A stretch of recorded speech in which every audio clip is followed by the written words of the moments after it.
Good morning. Good morning. Happy Wednesday. Happy hump day, Ted. It is April 30th in the day of our Lord Donald Trump, 101st day. Um, and I think some of the top stories we're going to get to will actually highlight the way our Lord Donald Trump is getting his way in the kingdom, Ted. So we'll talk about some of that. You are, of course, tuned into the Ted Manila Information Show, or TMI Show for short, where we bring you way too much information. I am Manila Chan. That over there is Ted Rall, the TNM of the show, and producer Robbie. Shout out back there in the background. Today, we are talking about kind of I would say an evergreen topic. And I think it's good to do these every now and again, Ted, because this particular topic, I think, affects the vast majority of of people in the world. Unaddressed and maybe even addressed trauma, and healthier ways to deal with it. And I feel like when we bring on this expert later in the show, Ted, we can ask about the definition of trauma and how it's changed over the years, especially now with people saying, everything triggers them, everything is traumatizing to them. Donald Trump winning the first time was traumatizing to some people. I don't know how that's defined as trauma, but people say they're scarred and they needed some space. So maybe we can ask the good doctor about this later in the show. So that's going to be kind of the main topic. But we're going to get to the news first. So we are live Monday through Friday, of course, 10 a.m. Eastern time. So guys, please be sure to like and follow this program wherever you are consuming it to help us grow our little channel. We start tomorrow officially as Rumble content creators. I think that's the actual title. So that'll shape how we do our extra stuff for Rumble premium subscribers. Ted, that's producer Robbie explained yesterday. I'm not sure. I'm still not sure what our premium content's going to be. I don't either. Because I misunderstood it this whole time, that we knew that we were going to be more able to join the Clovis program. It could be Clovis paws. Kitty paws are really cute. Kitty paws are cute. So I don't know. So it'll have to be something where it's the people that subscribe to Rumble Premium. This is considered premium content, but we need to, I guess, have the distinction between Rumble Premium subscribers from TMI Show locals supporters. Do you know what I mean? Because those are the people that support the show directly by being paid monthly subscribers during our live broadcasts, where they've joined and hit the subscribe button, that you guys should do too. So we have to figure out parsing the difference between the two. And we're happy to take viewer recommendations. Leave them in the comments after the show is over. If you say it during the live feed in either YouTube or Rumble, we can miss it because this is a small operation. It's the three of us, and we're liable to miss the live comment that you're making. So if you have a show recommendation for the Rumble premium content, as well as if you are a locals subscriber to this show on Rumble, please drop a comment so we can see what your recommendations are about what you would like to see as the two different types of premium content. This is not a dictatorship. This is not Donald Trump's presidency. This is the TMI Show. We listen to the people. We hear you, the people. So we will try. Oh, and by the way, if you have a trauma related question, personal trauma is what we're talking about here, or generally about the effect, anything about trauma, you can post that question in either the YouTube or the Rumble chat, and there's a strong chance we'll post it up for the good doctor to consider. Yeah, so we'll do that. So on that note, let's hit the jaws and get over to the headlines, because we don't want to hold it up for. This is the first time Dr. Neal King will be. One little thing, also, don't forget, tomorrow The book is out. There's now a link on Rall.com. You can order an autographed copy by yours truly of the new book. It's the cover price is $24.95 because of supply chain issues and inflation and tariffs. But not really, because it's made in America. But printed Made in and America. published in the I only try to get my books published in the United States. It's like a personal thing. It makes them a little more expensive, but so be it. Anyway, it's $24.95, but I charge $29.95 for shipping inside the United States. Well, so the shipping. So in Canada and Mexico, that's extra $5. Oh, so okay. Bear that in mind. Well, yeah, international shipping. Bear that in mind, guys. Yes. All right. So with that, let's hit the jaws and get to the headlines.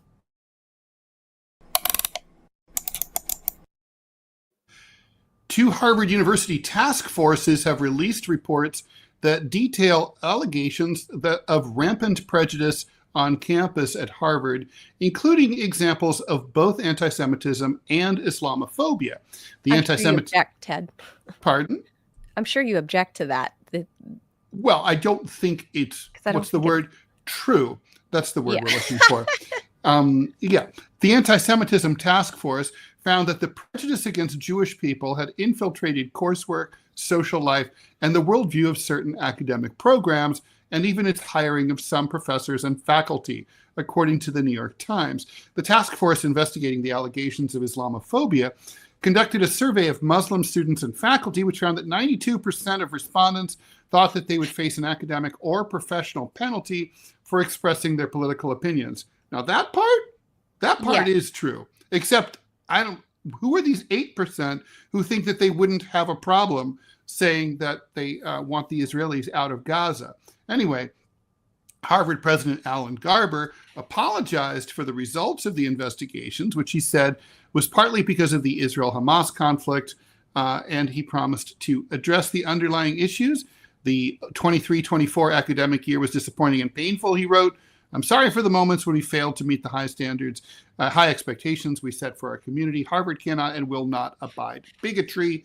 The reports, which encompassed hundreds of pages, come the day after Harvard announced that it was changing the name of its Diversity, Equity, and Inclusion Office to Community and Campus Life, which kind of just means nothing, basically.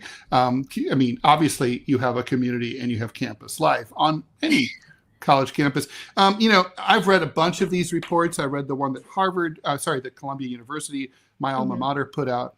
And what they did, they all conflate pro-Gaza, pro-Palestinian, anti-Israel, anti-Zionist talk with anti-Semitism. So that's just like, these reports are, what's the word? Crap.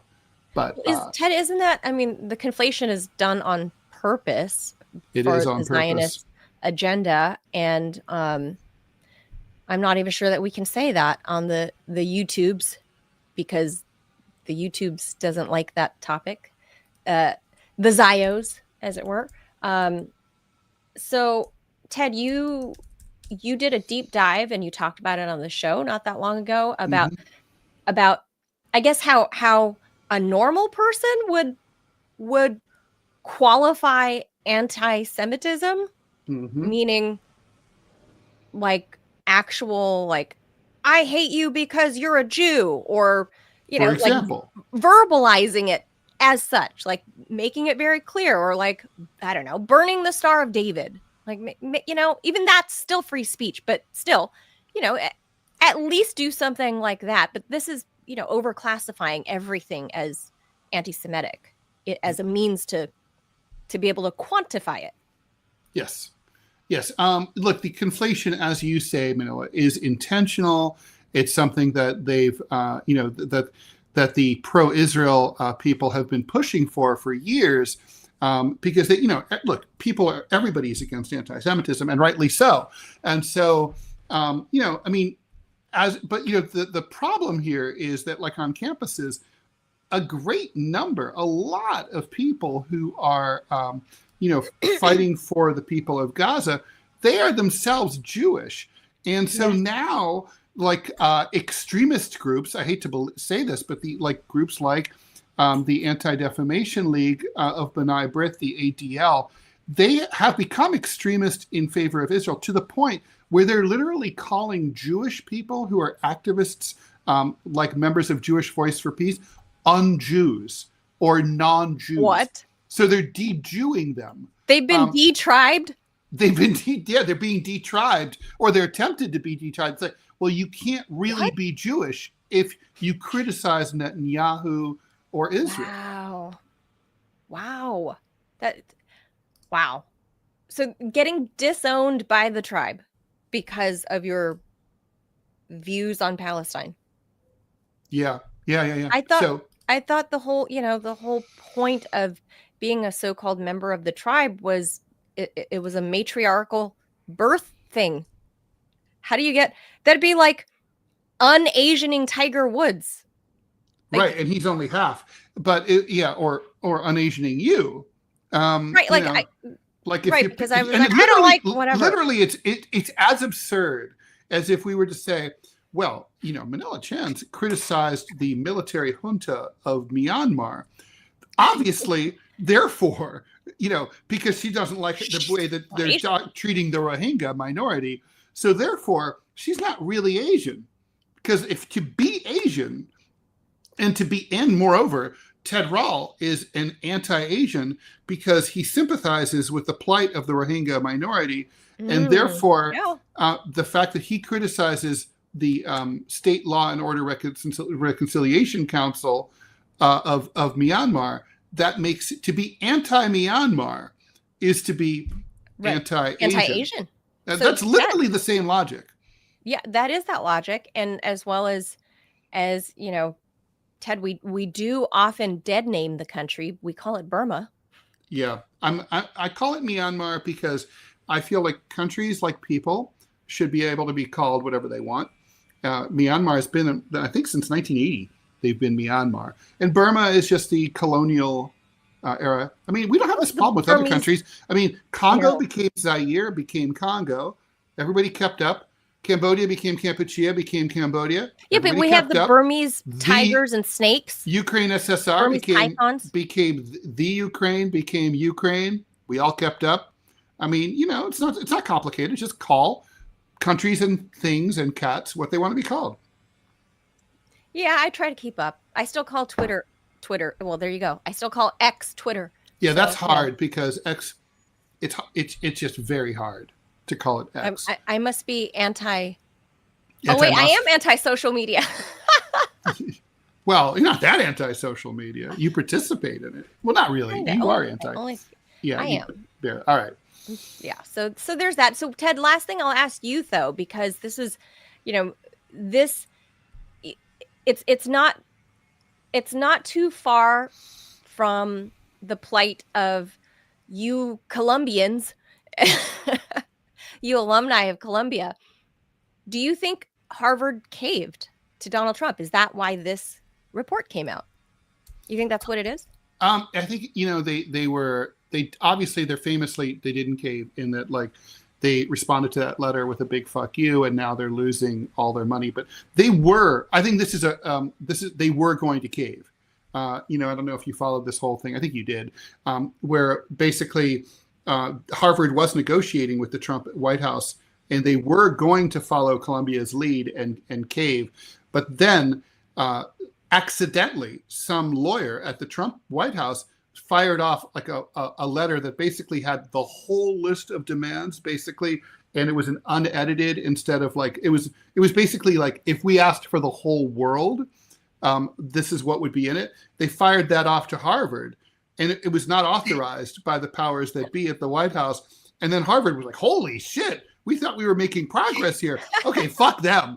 And then the White House was like, wait, that's not what we meant. It's like, well, so it's a misunderstanding. But basically the negotiations broke down because some idiot at in Washington decided to, hit send when they were supposed to, this save as draft. That's why a copy editor is necessary. One important thing to do when you have an email being drafted, don't put in the addressee.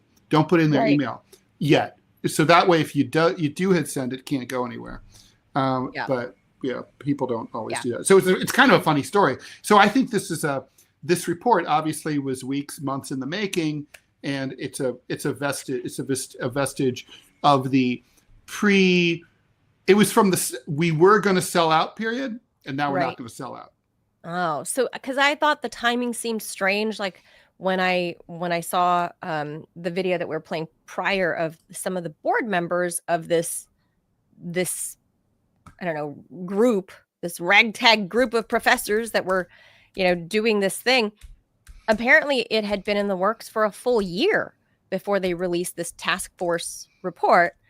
And I viewed it more as maybe this is them caving to Donald Trump a little bit, at least putting it out there to quell some of Trump's criticisms of them, to maybe for sure get a little bit of money back, if not all of it. No, for sure. So, that's what they were after here. Then they'll see the rest of it through in court. So I think that's that. All right. Ukrainian President Volodymyr Zelensky made his 15 minutes with Trump count when he met during the Pope's funeral at the Vatican. He, of course, urged Trump to take a tough line with Putin. Zelensky's advisors were divided about whether he should dare to meet with Trump after that disastrous meeting in the Oval Office. But afterwards, after the meeting, Zelensky felt that he'd managed to shift Trump's thinking about Putin for the first time.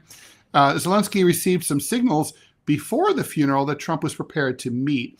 Nothing got finalized in advance, so basically the idea was that they would meet after the funeral, but then they sort of bumped into each other upon arrival. Maybe they took the same train from the airport. I don't know. They found a shuttle? Spot. Yeah, shuttle. They both saw the same guy holding up their sign. They found a spot to meet alone in St. Peter's Basilica. Zelensky, of course, told Trump, Putin will not budge unless Trump applies pressure. Trump said that he might have to change his approach to Putin, as he later said on Truth Social. Zelensky also wanted the president to return to his initial proposal of an unconditional ceasefire as a starting point, but Ukraine had said okay, but Russia said no. One reason that the meeting was more positive also, according to these sources, was that J.D. Vance and Steve Witkoff, who's the special White House envoy for Russia and Ukraine, whom the Ukrainians think is more supportive of the Russian position, were not present. Witkoff was off in Moscow. In a Day 100 interview with ABC, Trump said Putin could be tapping me along a little bit, in other words, sort of dragging things out, though he thinks Putin wants to end the war. I don't make much out of any of this. I think it's like, this is for domestic consumption. Trump knows that the Ukrainians are still popular here in the U.S. among the press and among Democrats and Republicans. And so therefore, he can't be seen as, he has to be seen as listening to Zelensky. And he doesn't, it's kind of like, okay, I'll give you a dutiful listen. I'll meet with you. I'll hear what you have to say. That meeting also, Trump got beaten up over that meeting at the Oval Office by Democrats and liberals, pro-Ukraine people. So, it's kind of like, it's not a problem for him to do this, but I don't think it changes anything. I still think, look, the agreement that's on the table is Russia has already said that they're favorably inclined toward. There's good reason for them to be favorably inclined toward. And what really makes me optimistic is the fact that Russia is going to normalize relations with the U.S. regardless of whether there's peace in Ukraine. So these things aren't really tied to each other. All the more reason why the Ukraine thing will probably fall into place. I don't think that there's, at this point, Trump inherited Zelensky from Biden, and it's like he's just trying to bratty child. It's a hangover, sort of. It's sort of the same way Biden inherited, the withdrawal from Afghanistan from Trump, and it's like that. He's trying to bring this in for a landing. Well, Trump inherited the bratty child that came along with the White House. It was like the kid got left behind by the previous owner, and Trump was like, well, I guess I got to adopt this schmuck here. Like, he's here. the previous parents just kind of left him. I guess I got to do something with him. And Zelensky's just he won't quit the grift is my concern, Ted. And he's just powerful enough with the other elected leaders we're seeing right there with Emmanuel Macron and Keir Starmer, that it's enough that he can drag this out a little bit longer, and we'll see a little more bloodshed on Russia's side. I mean, I know a lot of the media, especially in the US, is saying, that, Putin's just evil and he just doesn't want to end it. And he's asking for the world or whatever. But what they fail to remember is every time throughout history, it's the victors who dictate the terms of what next. It's not the loser. Nobody asked Adolf Hitler what he wanted to do with Germany, right? Nobody asked any of his highest, nobody went to Joseph Goebbels and was like, hey, how do you want to approach this? How do we want to do the PR on this? Like, nobody said that. That's not how this works. No, but you know what? Japan's a better example. Japan was completely thoroughly defeated by the U.S. U.S. Army was in Tokyo. 2 cities had been nuked. The Japanese were completely finished. But even so, there was something the Japanese needed. They needed to keep their emperor. I'm sure, and I know from having studied this, that the sentiment inside the Truman administration was like, fuck the emperor and fuck the Japanese. Like, who are they to be like asking for anything? And that emperor helped get us into this war in the first place. So he signed off on Pearl Harbor. Fuck him. But ultimately cooler heads prevailed, and it was like, we got to give the Japanese this because they have to have it. Otherwise, it's just going to be a little bit. Sure, it'll be a problem. The US... And so similarly, like there's things that Russia needs, like Ukraine not joining NATO. There's things there's things that they want, but they don't have to have. Like they don't need Ukraine to admit that Crimea is Russian. They need the U.S. to admit that Crimea is Russian. But the difference between the U.S. and Japan is that Japan is way over there on the other side of the world and cannot pose an existential threat to the United States, period. I mean, sure, they got this one-off at Pearl Harbor, but then we went and nuked 2 of their cities. And again, they're way over there on the other side of the world. So it posed no existential threat to us. Ukraine, however, is literally right next door to Russia. Yeah. So there's an existential threat to Russia's existence because of the location. Not to mention, and as I always say, Putin's going to ask the world. When the Nazis came in and killed 28 million Soviet citizens, they didn't come in through Moldova. They didn't come in through Finland. They came in through Ukraine. And to add insult to injury, the Ukrainians greeted the Nazis by throwing flowers in front of their tanks. So, that's weird. And then, of course, a year later, that's where things get complicated. The Nazis get a Nazi. They were killing the Ukrainians too. And the Ukrainians are like, but we love you guys. But and so I thought we were friends. And then the Ukrainians started to resist the Nazis too. And they kind of conveniently, the Ukrainians don't really want you to remember that first part. But, and of course, let's not forget. I guess Russia doesn't want you to remember the second part, but you know what I mean? A lot of the Ukrainians were like, let's not talk about that first part. The second part, though, they rounded up our people that wore the Star of David. And right. Well, I always literally burn them in the streets. I always say to my Jewish friends, I like to remind them, when the Red Army liberated Auschwitz, the Ukrainians were guarding the walls. God, so crazy. Anyway, and in fact, during there were complaints among the SS at Auschwitz that the Ukrainians were too anti-Semitic and too violent. Oh my God! Yeah, they said the UN. They were like, you guys carry it too far. Whoa. Yeah, take it easy, chill. So when the SS is saying you're too anti-Semitic, when the SS is calling you out for being too anti-Semitic, there's an issue. You might call a psychologist. All right. Could be a problem. If there's a winner from President Trump's trade wars, it may be India.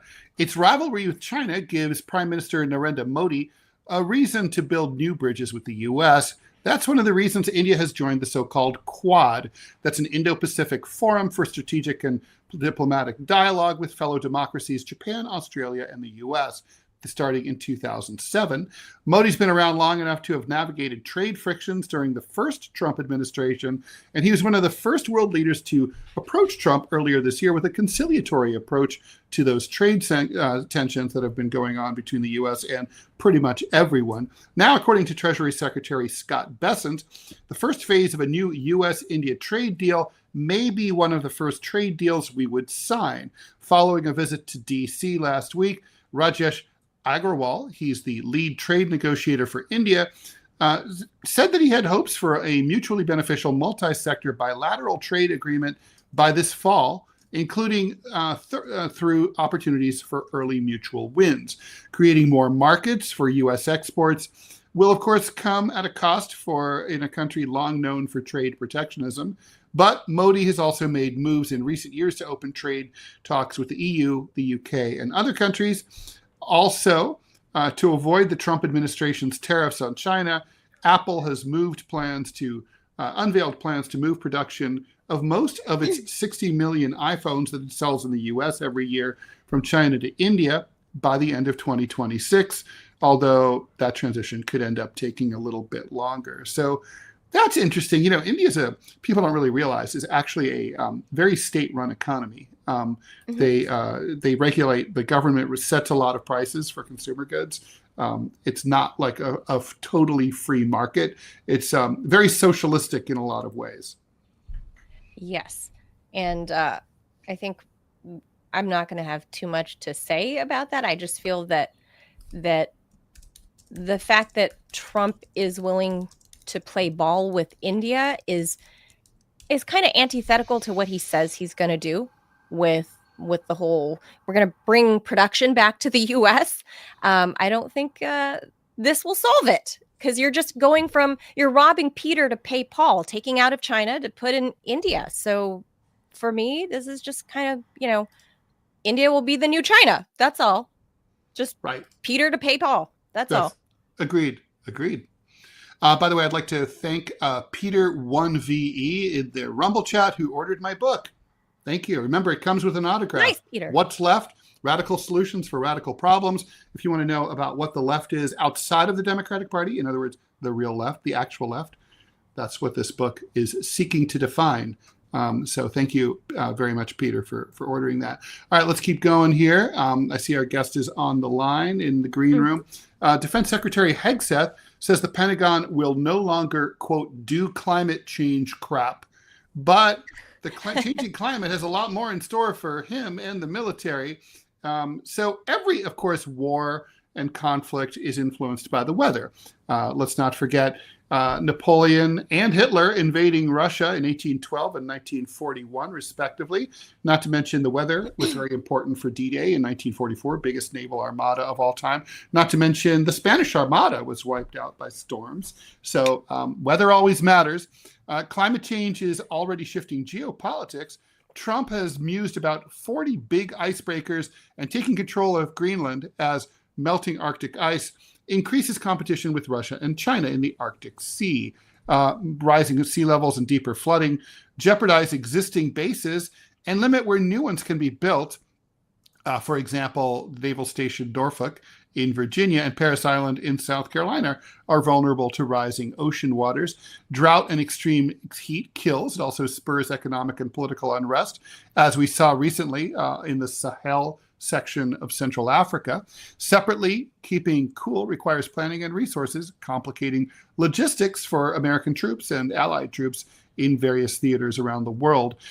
Changing ocean properties could also affect how submarines play hide and seek, because, for example, if there's no ice to dive under, there's not much hiding, and it makes the seeking pretty easy. Navy Secretary John Phelan vetoed the Navy's Climate Action 2030 program, which had been started by Biden. So Pentagon spokesperson Sean Parnell said this was a good idea. Trump and Hegseth, he said in a video, have been very clear, less woke, more war fighting. John Uliot, who handled messaging during both Trump's administrations before he left this month, told CNN climate zealotry and other chimeras of the left are not part of the DOD's mission. Trump administration also dismissed researchers who were compiling the federal government's major global warming report. So there's broad consensus in the national security community that climate change is real, and dismissing the threats is dangerous. A Pentagon study published back in 2019 under Trump 1 found that dozens of installations are vulnerable to current or future flooding, drought, and wildfire. This is an exceptionally, there's a lot to choose from when you look for Trumpian stupidity, but this is the dumbest possible thing they can do. Climate change is without a doubt the biggest threat to humanity currently by far and away. Number two, I don't even know what it would be. And to just pretend like it's a woke thing. No, it's not. Rising temperatures, depleting ozone layer, right? Rising floodwaters, melting ice sheets do not care about your stupid politics. Politics, it's all demonstrable. It's not Democratic or Republican. It just is. It's because of some stuff that's been going on for 250 years since the Industrial Revolution. It affects not just the military, but all of us. That report, we needed that report. We need action more than we need the reports. But I mean, this is really dumb shit. And on that note, speaking of dumb, I just got to play devil's advocate on the other side and play this clip from Congressman Hank Johnson when they were having a congressional hearing about climate change in particular. And this is what Democratic Congressman from Georgia, Hank Johnson, said. This is real, unedited, about Guam. This is a island that at its widest level is 12 miles from shore to shore, and at its smallest level or smallest location, it's 7 miles between one shore and the other. Legal cannabis. Is that correct?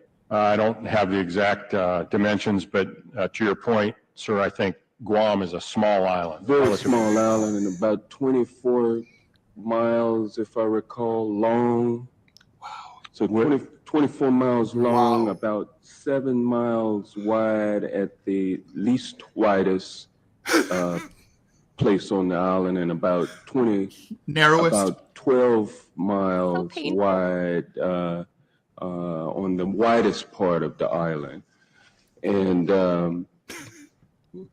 I don't know how many square miles that is. Do you happen to know? I don't have that figure with me, sir. I can certainly supply Admiral it Robert to you. Willard? Yeah, my fear is that the whole island will become so overly populated that it will tip over and what? And capsize. What?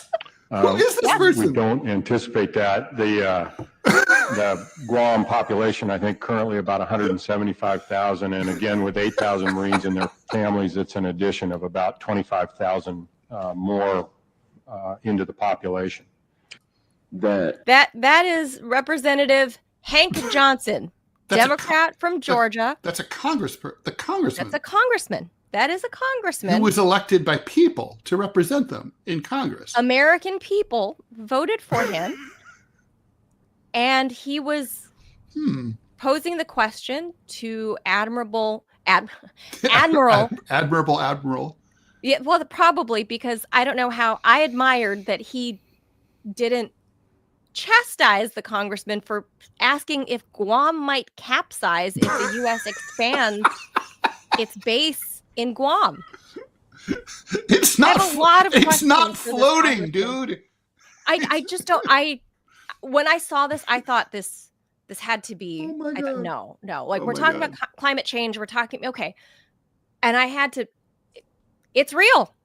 Anderson Cooper covered it. I mean, it's real. I That's thought it was awesome. edited and it was right-wing propaganda. No, this was real. And this is what the congressman was concerned about with climate change and the volume of ocean water rising as this relates to the story you were just talking about. So I don't have any other comment other than that. Ted, one more story. One I more. think we can't skip this one. No, we can't skip this one. And by the way, I wrote my syndicated column about the 50th anniversary of the fall of Saigon. Check it out at my website, rall.com. It's up as of this morning. And basically it's just, well, you'll see. Just read it. It's perfect timing, seeing as we're going to be talking about trauma. True. With Dr. Neal That's King true. That's here a in national moment. trauma. So today is the 50th anniversary of the fall of Saigon. That's, of course, marked the end of the Vietnam War. The North Vietnamese forces conquered South Vietnam, and if you're too young to remember this, basically think about what the fall of Kabul looked like in late August of 2021, and it had a very similar vibe. A military parade in Ho Chi Minh City, that's formerly Saigon, that was the capital of South Vietnam, will draw about 13,000 people today. It probably already happened due to the time difference, including delegations from several countries. Unfortunately, the Americans chose not to attend. This was a mutual decision. The anniversary marks the day that North Vietnam captured Saigon, ending 2 decades of war, unifying the country under communism. Although combat troops withdrew after the Paris Peace Accords in 1973, thousands of American personnel stayed behind. On April 30th, 1975, the U.S. launched the largest helicopter evacuation in history. They airlifted about 7,000 Americans and South Vietnamese civilians who worked with the Americans, and some of whom were related to them by marriage and so on. The operation began with a coded broadcast of Bing Crosby's White Christmas over Armed Forces radio. The war's end also prompted a large migration. Nowadays, about 1.3 million Vietnamese immigrants, I wonder if that includes their children and grandchildren, live in the United States.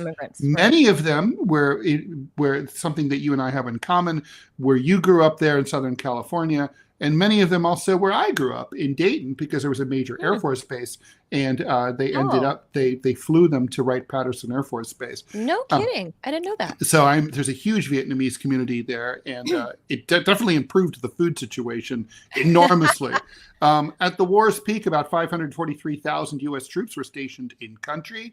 Vietnam vets, 58,000 U.S. troops died in the Vietnam War. About 10,000 of them did not die in combat. They died in car accidents and other causes like that. 48,000 died in combat.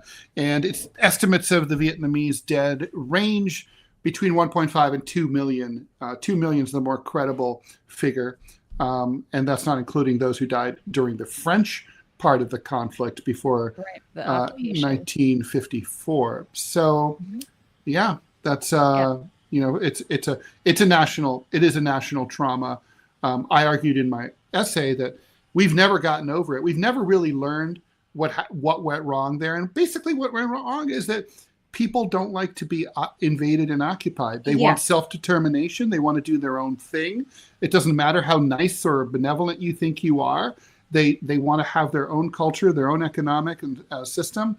And we've learned this lesson over and over. Afghanistan, Iraq, Somalia. We keep learning it, but we haven't internalized it. Well, Ted, and we're still wasting money on these foreign interventions. Nation states want their sovereignty, and even though the U.S. is obviously richer and more powerful than pretty much almost all other countries in the world, especially when you look in the way of Vietnam, especially back then, they still want to do things their own way. And whether we like it or not, I think we saw for the first time the press was embedded with American troops. The news was coming back home at rapid clip, unlike it had ever been done before. So Americans were seeing it for the first time, almost in real time, almost. Yeah, there was typically a 2-day delay, because back then, there's no instant turnaround. Right, the tape had to get out of the jungle, to an airport, be loaded on a Brought back plane, to New and York. then back to New York, and then put on the air And before then Walter on the air Cronkite here. or whoever could show it.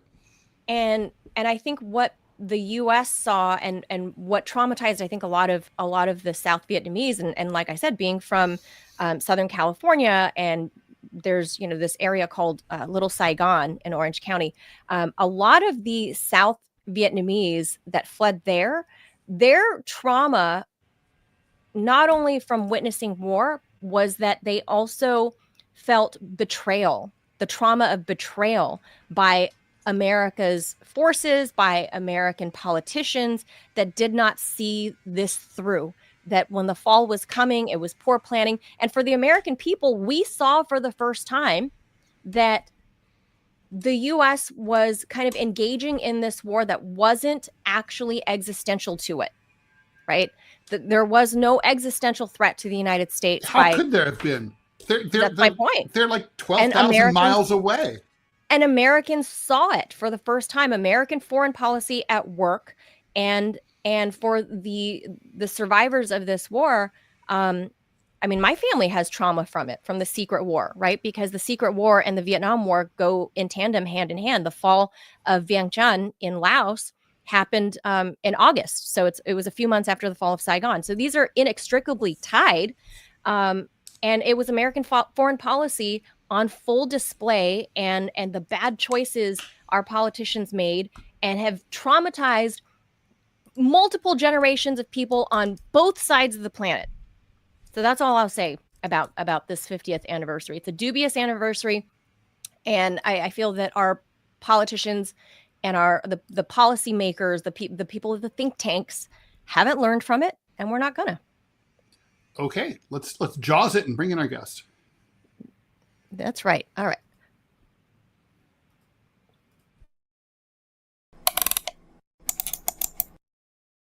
All right, so as promised, we are being joined by Dr. Neal King. He's a retired American educator, psychologist, and author, serving as President Emeritus of the International Association of University Presidents and Antioch University, Los Angeles.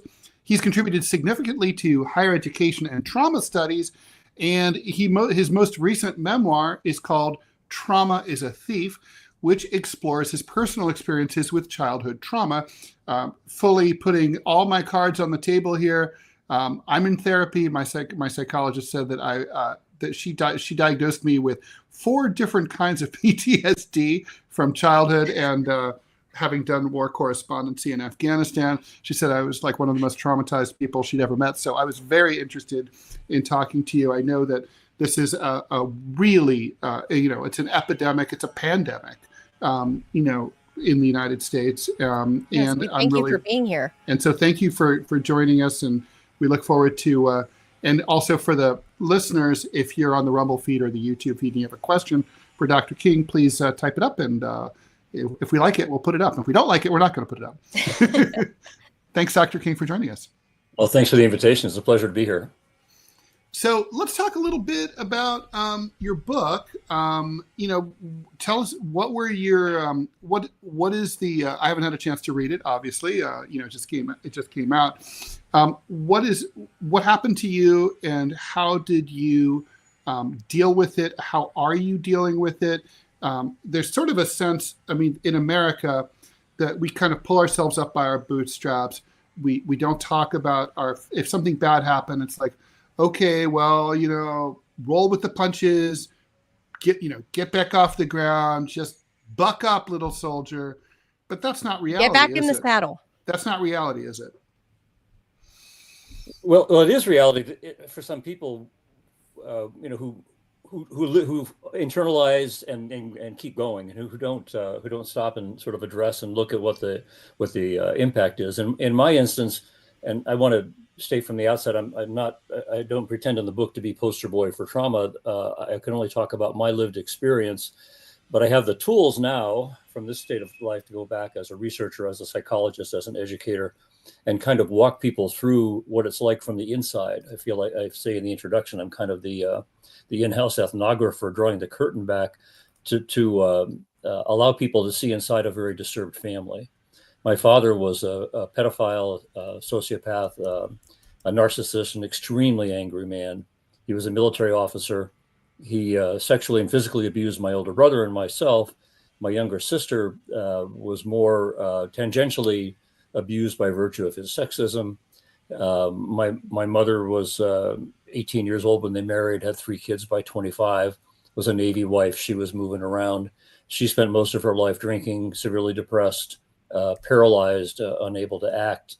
So I didn't know any other reality, especially since as a military family, we moved around quite a lot.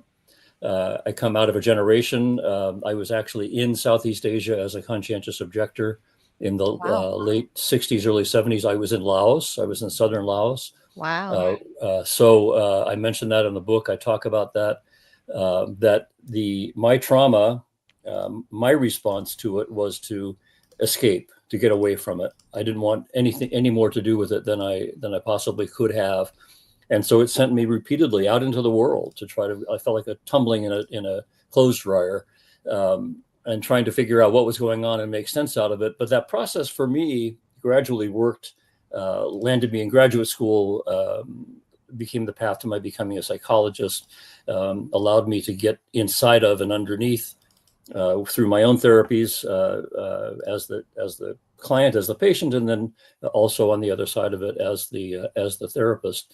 So I'm kind of rambling a bit, but does that give a sense of what you're asking in terms of setting the stage? Yes, absolutely. So, I mean, when Manila and I talked about this, I think it was maybe yesterday, she said, "Oh, I don't think I've ever been traumatized." And I was like, and I said, "Well, I think everyone's been traumatized. But am I right or am I wrong? Is it not a universal experience? Is it just a common one?" It's got to be very close to universal if it isn't. But there are degrees of trauma and kinds of trauma. So as a gay man growing up in this culture, there's trauma associated with your sexuality. As a woman of color, there's trauma associated with your gender and your race. In this society that doesn't treat either very well. And I think that a lot of that goes unaddressed. And I would say in the current regime, there's even more of an investment in not addressing such things as trauma. It's seen as weakness. It's seen as, diminishing masculinity, all of those kinds of things. And I would say it is neither. It is a fact of life. And I think there's degrees of severity of trauma. And so in early life, you're still, one is still has an enormous range of developmental tasks to complete. And if those get interrupted by, these invasive energies that are dark, that kind of basically mess with your development, that affects you in a very fundamental way. If you get in a car accident when you're 40 and you've had a pretty solid life up to that time, it's traumatizing, but you've got a pretty strong foundation from which to respond to the trauma.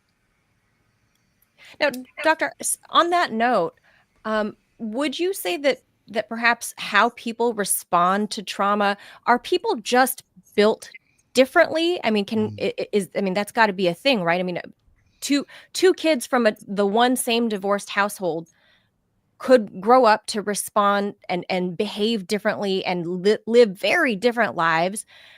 Are some people just built, as they would say, just built Ford tough? Yeah, like there's a piece yesterday in the New York Times by David Kaczynski, the brother of the Unabomber, Ted Kaczynski, and they came out of their difficult childhoods very different. Mm-hmm. Yeah, no, I think it's a really important point. And in my own family, so my older brother followed my father into the military, but ultimately drank himself to death at the age of 47. That's how he dealt with his trauma. My younger sister. Also, she made it to 66. She had some cancers, as our mother did, but she also had that addictive gene, and she struggled with addiction all of her adult life. She fought it in a different way. I was the one who just said, "No mas, not going to happen." I mentioned in the book there was an early incident on one of my father's ships that was life-altering for me, of his abusing me. And then not too much later, we were alone in the house, and he was chasing me around with an obvious erection in his pants. And it was clear to me what he wanted. And I just thought, not going to happen, not going to happen. So I ran out of the house and I waited until somebody else came home. And then we just carried on as if nothing had happened, which you pay a price for as well, because you're compartmentalizing. But I was the one who said no and fought and left. And the other two, in their own way, stayed and tried to make it work and tried to minimize the experience. My sister and I miss her terribly. We were good friends and we could talk about anything. And so we were great allies and comfort to one another into our adult lives. My older brother was a very bright guy, a very socially awkward guy. He'd be on the autism spectrum today somewhere. And we were not able to find a place to have conversation about it.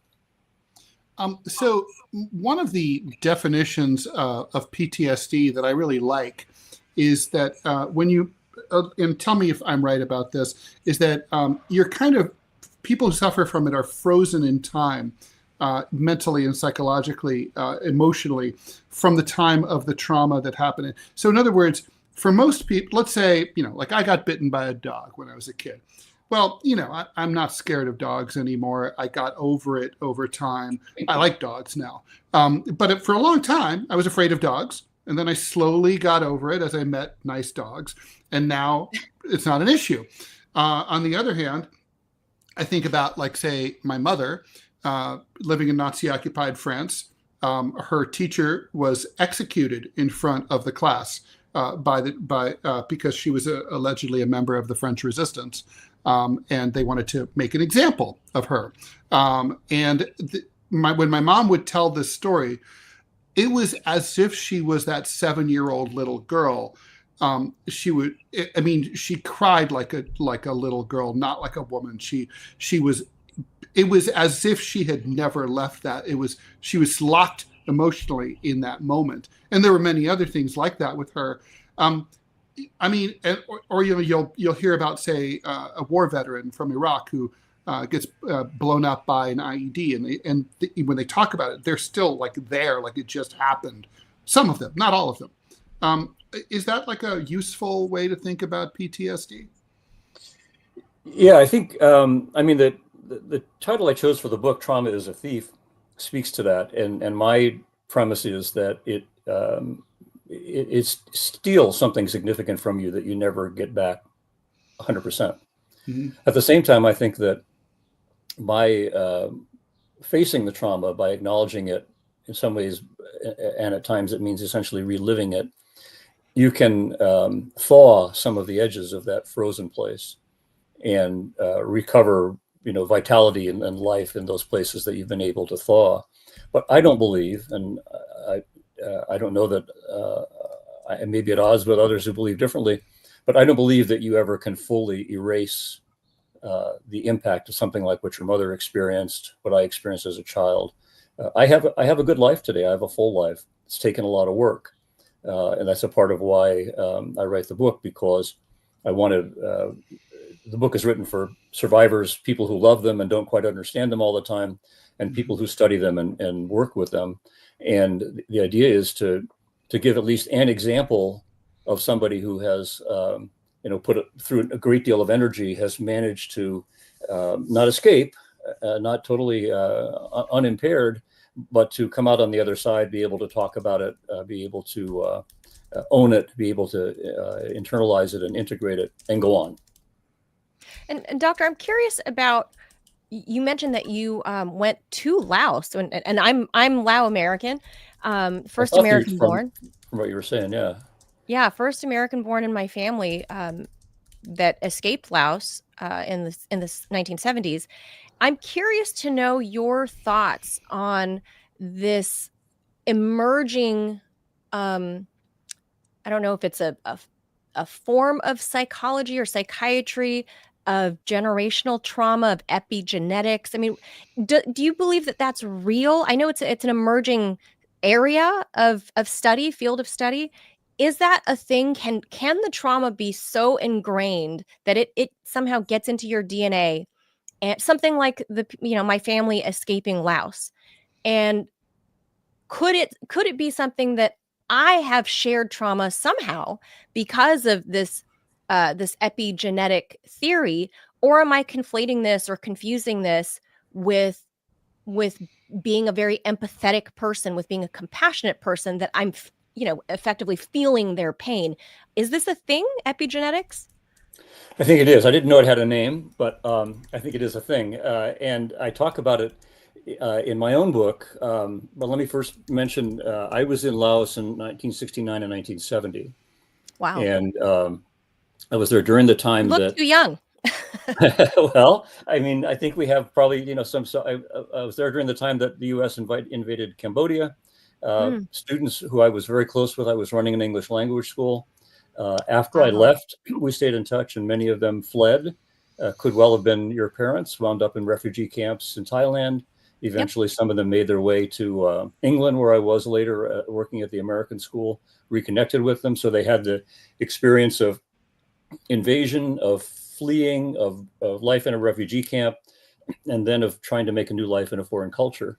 And that's traumatizing at every level. And it's traumatizing for their kids because the trauma gets, almost at a cellular level, it gets internalized. So in my own book, I start with the generations prior to my parents and to myself. My father's Irish American. The English occupied Ireland for 8 centuries and didn't treat the Irish very well. Right. My mother was English American. She had relatives, ancestors. She didn't know this. I learned it later on the Mayflower. So they were escaping religious prosecution, but they came here. And what did they do to the indigenous peoples they first encountered? They wiped them out so they could have a place to live and build their own culture. So I do believe that trauma exists across generations. Certainly, I found a lot of instances of the alcoholism that the Irish are famous for, living across generations, but actually on both sides of the family. And then it's harder to sort out after the fact the instances of sexual abuse, of physical trauma, but I was able to find those as well. So I do think, and I'm guessing from what you said so far that this has been your experience to some extent as well, Manila, that a part of the work present time, and I'm guessing, Ted, for you too, I mean, given what you said about your mom's experience, is to throw off the prior generations of trauma and to kind of it's like peeling the onion, to get to some kind of core of self that is not that and is not defined by that. And I think that's really the work. And 30 years ago, I edited a book, Male Survivors of Childhood Sexual Abuse, because it felt to me that there needed to be the voice of those men out there in the literature. But as I've thought about it over the last 3 decades, that's too small a focus, because that childhood sexual abuse lives in a context. And that context, ultimately, if you expand out far enough, becomes a generational context if you're really going to understand the roots. Right. Yeah. So if epigenetics is followed to its logical conclusion, even like if you had a child who somehow was separated from their parents and had no awareness whatsoever, that like, let's say your grandparent was a Holocaust survivor, but you don't know that, but you somehow that time bomb could be in your DNA. Absolutely. Yeah, I had a client. I think this speaks exactly to what you're saying, who was Yugoslavian by descent, and he was pretty paranoid. And young man who's a student at Berkeley. I was doing I think I began my private practice while I was still a graduate student there. And, he was flustered because he couldn't figure out why he was so paranoid. And so we started talking about the family history. Well, it was a bit like Nazi occupation for a while in Yugoslavia, where you didn't know, you had to be aware of the secret police. You had to be concerned about being reported. You had to make a plan to escape. The family did escape. So his paranoia had a root in reality that his parents lived, and that he didn't in the same way. He lived it once removed, but it became a part of his psyche. It infected his psyche. So yeah, absolutely. I mean, it's fascinating, really. I mean, when we were, Doctor, I'm sure you remember this when you were young. When I was a kid, I'm 61. We were taught that DNA was immutable. That you basically were born with your DNA, and then that when you died, you had the same exact genomic sequencing when you died. We now know that's not true. your DNA changes all throughout your life.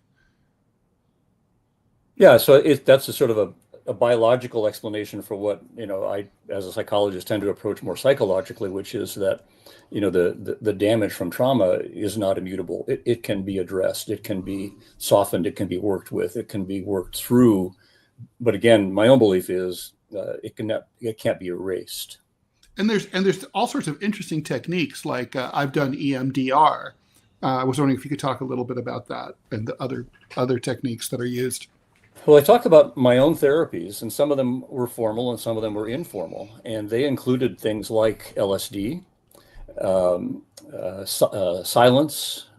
What I've now learned is called mindfulness meditation, where I learned to quiet myself internally and then create a place internally that nobody else could touch, that I couldn't be reached there. So I always knew that I was safe and I could escape there when I needed to. It's kind of a dissociative response.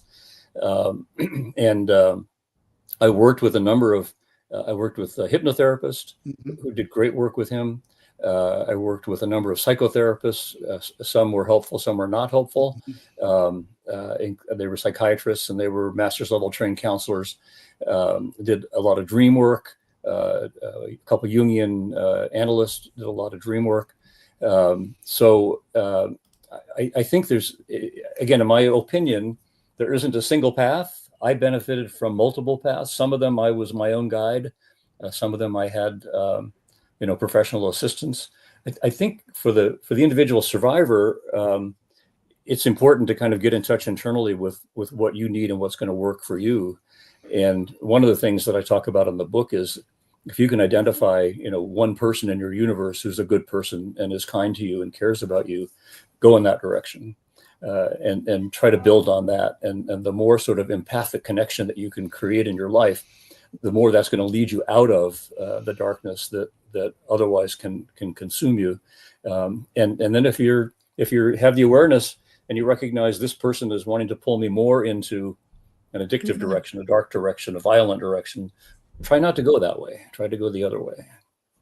I mean, here. Even in the Rumble chat, I saw a comment, which, I'm glad that the person said it honestly, because it's very reflective of a typical view, like, oh, we're a nation of victims.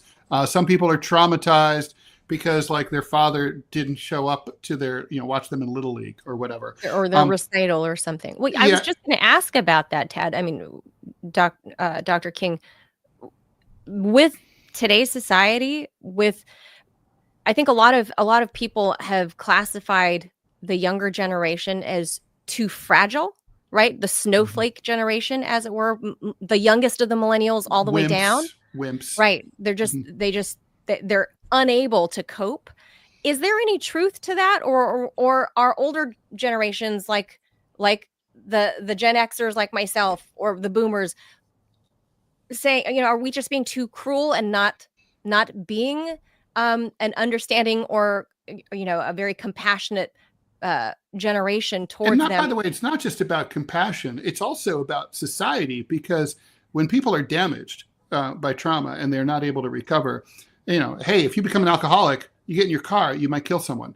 It's like it affects other people. You might lose your job and your spouse loses, half the family income. So it's not just you.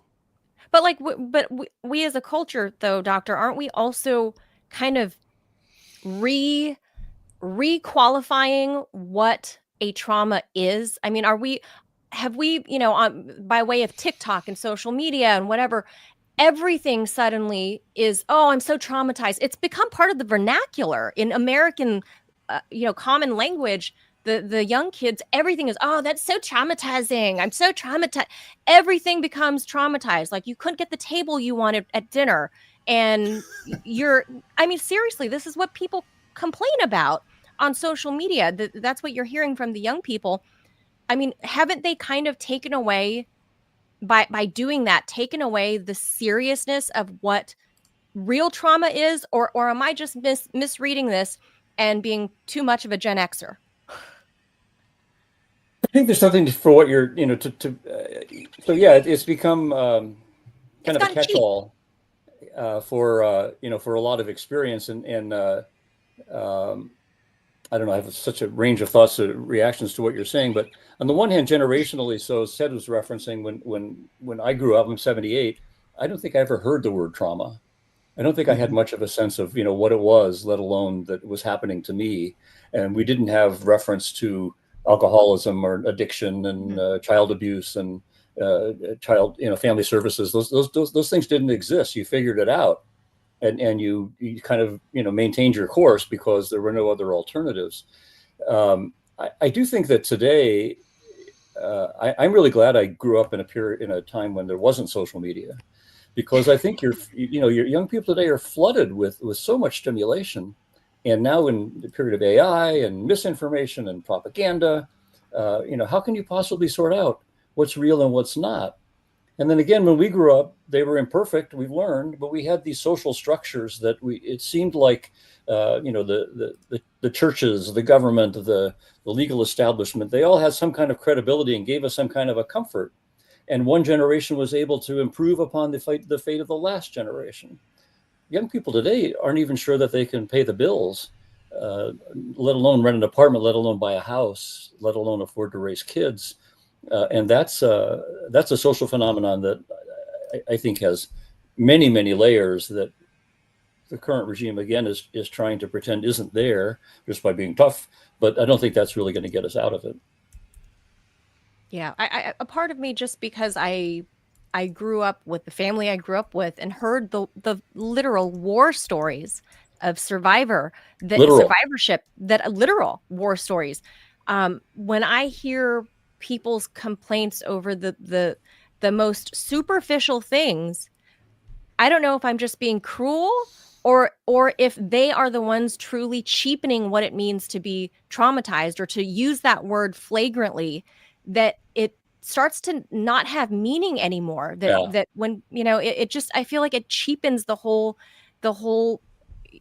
understanding of what it is and how to actually grow from those experiences. No, I agree. And I mentioned in the book that if someone's experienced significant trauma, and this is often the case, you're in a social setting or a school setting or a work setting, and you're with people who have not, you live on different planets. Yeah. You can't understand their experience. They can't understand your experience. Mm-hmm. And if they use the word trauma lightly, like, I scuffed my shoe, I got wet because it rained this morning. Bad haircut. They got traumatized from a bad haircut. And you're thinking, sweetheart, you have no idea. Right. But there's also no way to bridge that and say, come live in my world for a second, and then I'll show you what trauma is. There's no way to communicate that. But that aspect, and I think it has become kind of a social phenomenon, really contributes to the isolation that the trauma victim feels, and the sense that one is not really understood, because it cheapens the reality of trauma and having been traumatized. Well, there's a catch-22 in like attachment theory, right?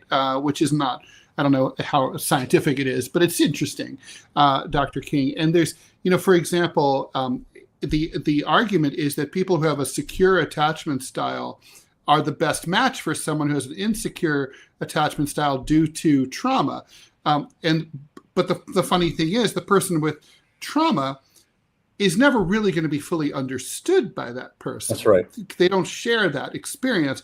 So you can feel you tend to, I've always felt drawn to other trauma victims because they get it. It's kind of like my ex-wife. Trauma bonding. My ex-wife, ironically, was traumatized, and this is a whole category, by her childhood, but never really internalized or recognized it as trauma. So that's a whole category too. She was never in touch with it. But I was always like, you've never been mugged. You've never been poor. Nothing bad's ever happened to you, really. And so I relate better to people who have. But on the other hand, it's kind of like one person's drowning, the trauma victim, and then they need a lifeguard who's not drowning to come and help them. They don't need another drowning victim to hold on to. Yeah, I think that kind of, I use the example in the book that I've got two neighbors, and we get together once a month and have coffee. And when the book came out, they both said, "Oh, we want to read it." One had significant trauma in his background. And he said, boy, I was triggered by this. I really related to this. I learned so much about this. I got so much insight. The other one said, I wouldn't have read this book if I didn't know you, because I don't relate to this at all. But it's interesting. That was his word. It was interesting to sort of, I'd never really thought about what it was like what it would have been like to have had a traumatic childhood. I'm in a relationship with someone who fortunately did not experience significant early life trauma, hasn't had a perfect life, but I do think that he helps, balance my life and provide a lifeline to me in a way that, were I to be in a relationship with someone who had parallel trauma, it would be more of a challenge. Right. It's fascinating, all of the interconnectivity that we have between our significant others, our communities, everyone that's around us, and some people who, I jokingly said this to Ted yesterday on air, but I'm sure I've had some of my own trauma besides the generational trauma that I was talking about earlier, but maybe I'm just hardwired a little different. I addressed them. They were scary in that moment. I've kind of figured out how to move on from them. My dad died when I was 25. I found him. There's things like that. I've had things happen, but I've had my breakdown moments. I had those, but I think some people are just wired differently, and I don't feel any. I'm now, this far out. He died when I was 25, so almost 20 years ago. I'm a couple years later. I was at this place where my brother and I could joke about his life and how he was as a person, and we had a great dad, and we got to that place fairly quickly, I suppose, because as you pointed out, the foundational, the early childhood beginnings, right, play a huge role in who you become as a grown-up. And lucky for my brother and I, we had a great dad, so we were able to kind of let him go in this physical world, and able to, there was trauma there, that he died of cancer. It was not it was a long and drawn out process, and those traumas are there. And I'm working on a podcast now, a historical podcast that I would like to invite you on to giving some comments about the secret war in Laos, because I think I carry some of my dad's epigenetic trauma, and then my own, because I promised my dad 20 plus years ago that I would tell this story, right? And the fact that he died is sort of the impetus to make me go, I got to get this done. And that's how I responded to the trauma of losing my dad and finding him dead. He passed away in his sleep. If anyone could, if there's a way to go, that's the way to go. But it was from that I, like you pointed out earlier, I chose to push that trauma into something, apply it towards something positive, rather than destructive. And I think a lot of that has to do with the community that you choose to be around, the people that you surround yourself with, making good decisions about not doing drugs, about not being with the negative people that are going to drag you down further under the water, and seeking out help, whether it's a friend or, your pastor at church or whatever it may be. I think those are important to have community. And by virtue of me being a girl and you two being boys, it was always more okay for me to share my feelings, right? Of course. So I think that had a lot to do with it as well. It was okay for me to cry. It was okay for me to call my girlfriend sobbing and vent. And I think our society has come a long way. And I'm really happy to see, people like you coming forward and talking about their experiences, no matter how it just sounds so awful. But I think one thing, being that you're an educator, I think one thing people are leaving out is that today is teaching compassion. Can you teach compassion so that way we can, Manila, speaking of which, be good to other people? I'm sorry to interrupt, but we have a viewer question, and maybe we can leave at we can wrap things up after this, from our regular viewer Nerd. If you want to put that up, Robbie, go ahead and put it up. But I'll read it. In your opinion, how much of what's plaguing our young people today is social infection versus actual trauma? Mm. I'm not sure that they're two different things. In other words, I think that the social infection can be traumatizing, and the fact that it's widespread doesn't mean that the individual doesn't experience it. I think, Manila, listening to you, I think some of us wind up being resilient, and resilience is, I think, an under-celebrated aspect of response to trauma. And some just don't. Some just crumble, and don't have the resources. I mean, my mother crumbled. I was resilient, and my sister was kind of half and half. And so, for better or for worse, I think it is partly the nature that you're born with. But I had like high school friends' parents would lie to my parents to get me out of the house more because they sensed that not all was well in the King household before I fully understood it. And then I did well in school, so school was a safe haven for me. I always had close friendships. I was the social one. My sister was extremely shy. My brother was very socially awkward. They couldn't easily make connections. I made connections. They were lifesavers. I didn't know it at the time, but I know it now. Yeah, hence why you've been able to kind of get to this healthy place of self-understanding and self-acceptance, I think is. Well, and my father died almost 35 years ago, but it was especially after my sister died. This thing lived inside of me that said, you have to tell this story. You're the only one who can tell this story. Yeah. And a part of it was, I'm not letting the bastard get away with it. I'm going to tell the whole world who he was. And then secondly, it was, you're in a position where you might be able to help some other people. And you owe it to your brother and sister, and you owe it to other people that you've known, people who you worked with who died of AIDS, people who aren't still here to be able to talk about it. You owe it to them. And so there was a really kind of spiritual motivation in some ways to try to get this into words.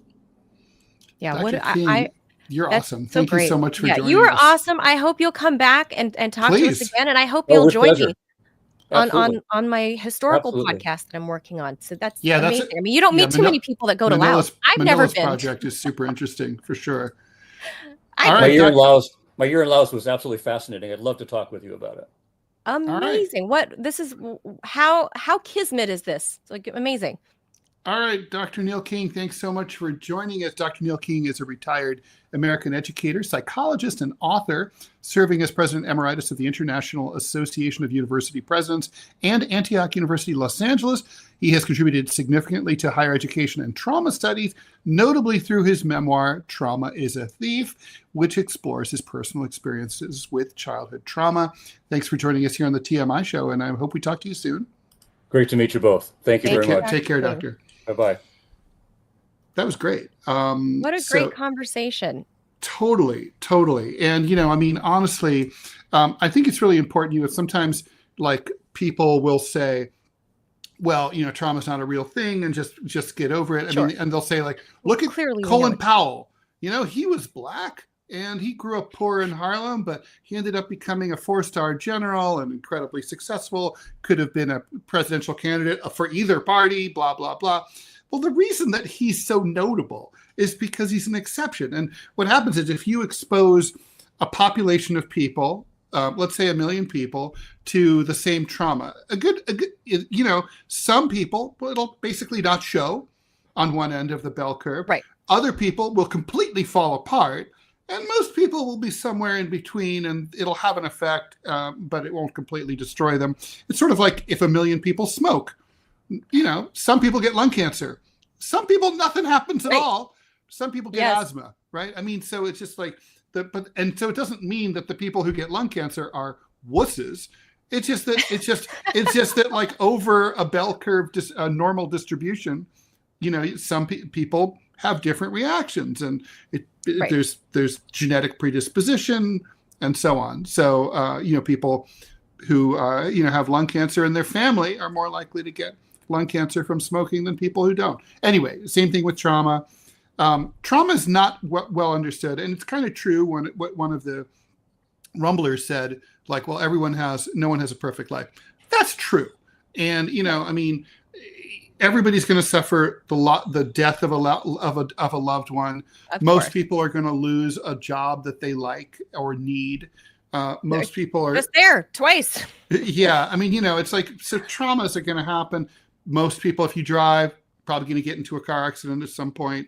So, Right. scary things. Check all those Scary things are going to happen to you. You're probably going to get mugged at some point if you live in a city. So that's all true. But that also, we do need to understand that, like, everybody that you meet has these experiences, and it might be affecting them in a way that you're not aware of. Differently, right. And you kind of, I mean, like, okay, like, for example, I can't go see fireworks. Fireworks freak me out. I loved them before I went to Afghanistan. And once I had I was around too much small arms fire, too many explosions. It freaks me out. I don't like to be around it. My mouth turns dry. I just hate it. You have a biological response to it. I do. And so the point is, it's kind of like, I don't like talk about it usually. I just don't go see fireworks. Right. And if someone's like, hey, let's go see fireworks. I'm like, yeah, July 4th, I think I'll stay inside. It's cool. So yeah. And well, I know we got to go because you have an appointment and I got mom life to do. But Ted, we should point out, Dr. King pointed out that he was 78 years old. I can't believe that. That's the same age as Donald Trump. And boy, do they look miles apart. That's because Donald Trump was traumatized by a lot of Big Macs. Wow. I would not have guessed, but there you go. It's how people, I have this belief, and maybe it's an East Asian cultural thing, that they believe that if you're ugly on the inside, eventually it catches up and shows up on the outside. A Victorian idea. Is it really? Well, yeah, that was sort of the Lao culture dates back as far as 2500 BCE. So this is something when that's Oscar Wilde thousands wrote, of years. That's Oscar Wilde wrote the book, The Portrait of Dorian Gray. It's about that idea. It's about the Victorian idea that if you're ugly on the inside, you're ugly on the outside. Yeah, it can get that way. So, I don't believe in that at all. But well, Ted, hello. I mean, I'm not that far off from 50. Hello. Just saying. And you're a perfect person. Totally. Pure and noble in all ways. Obviously, Ted. But I do really believe that. I know some people myself that I would deem an ugly person on the inside who are the same age as me, and some of them younger than me. By the way, I can prove that's not true. 2 words. Pete Hegseth. Pete Hegseth is my age. He's a good-looking guy. He's ugly on the inside, though. Yeah, but you hit a tipping point is what I'm saying, which is why I bring up like Donald Trump. Oh, you're saying that Pete Hegseth could be yucky when he's 65? You'll hit a tipping point and it'd be like you ran into a wall at like 100 miles an hour. Like Donald Trump, when he was young, was a fairly handsome guy. He's a tall guy. Yeah. Remember, he was people's most eligible bachelor. Oh, was he? Yeah. Well, at some point, I might be making that up. I think he was. He went before he even hit retirement age. At some point before that, he hit the wall, and I think it's from doing bad things. It's from eating bad things, but that too. So that too. It's a whole multitude of things, is what I'm saying. That people it shows up on. If you, I think it's an old Asian culture thing. If you have a good heart, you have a good face. That is a transliteration of what it's what I'm trying to say here from the cultural thing. But anyway, so go check out Dr. King's book. I'm gonna look for that here on Amazon and go to Rall.com, order my book. And Ted's book is out tomorrow, guys. Yep, and you can order it now. And my podcast will drop this summer, my historical podcast. So I'm looking forward to that. I'll let you guys know. Its production is a long time. It's not this kind of podcast. It's like a full production. It's like a TV show. Podcast. Like a real TV show. Yeah. Like a real movie, like a documentary. Audio production. Cool. It's an audio production. Podcast in the truest sense. It's all audio. Okay.